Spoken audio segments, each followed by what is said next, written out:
Hi guys, আজকে রান্না করব লেয়ার মুরগি। তো প্রথমে তেল দিয়ে দিলাম, তারপর পেঁয়াজ দিয়ে একটু ভাজা ভাজা করে নিই। পেঁয়াজটা একটু হালকা ভাজা ভাজা করে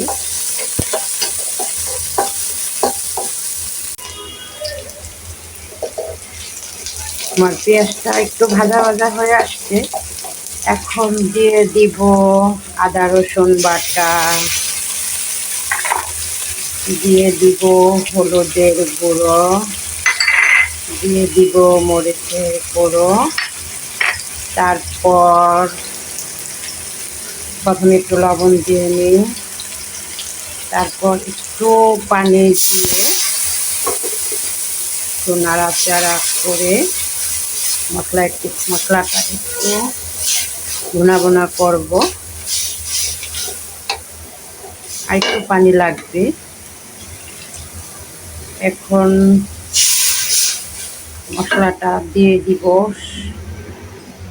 মশলা, এলাচ, লবঙ্গ, তেজপাতা। এখন মশলাটা একটু ভুনা ভুনা করে। তো এবার মশলাটা খুব সুন্দরভাবে কষানো হয়েছে। এখন আমি মাংস দিয়ে দিব। এই যে আমার লেয়ার মুরগি দিয়ে দিলাম।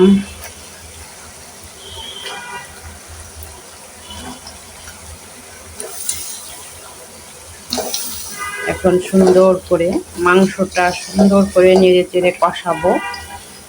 যখন কষাইতে যখন তেল উঠবে তখন পানি দিয়ে ঢেকে দিব। মাংসটা পরিমাণ মতো সুন্দরভাবে কষানো হয়ে গেছে। এখন পরিমাণ মতো পানি দিয়ে দিব। তারপর পানি দিয়ে সুন্দরভাবে ঢেকে দিব অনেকক্ষণ। হালকা মিডিয়াম জালে সেদ্ধ হবে। দিয়ে দিলাম পরিমাণ মতো পানি। এখন পানি দিয়ে সুন্দর করে নেড়ে চেড়ে ঢেকে দেব।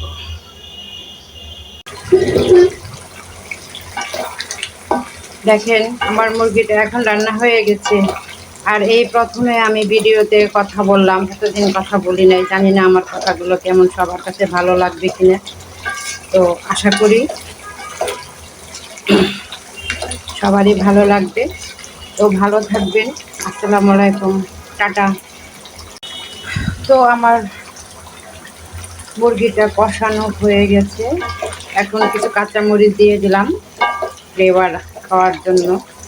তারপর দিয়ে দিব জিরার গুঁড়ো, দিয়ে দিব একটু পোড়ানি। এখন ভালোভাবে নেড়ে চেড়ে তারপর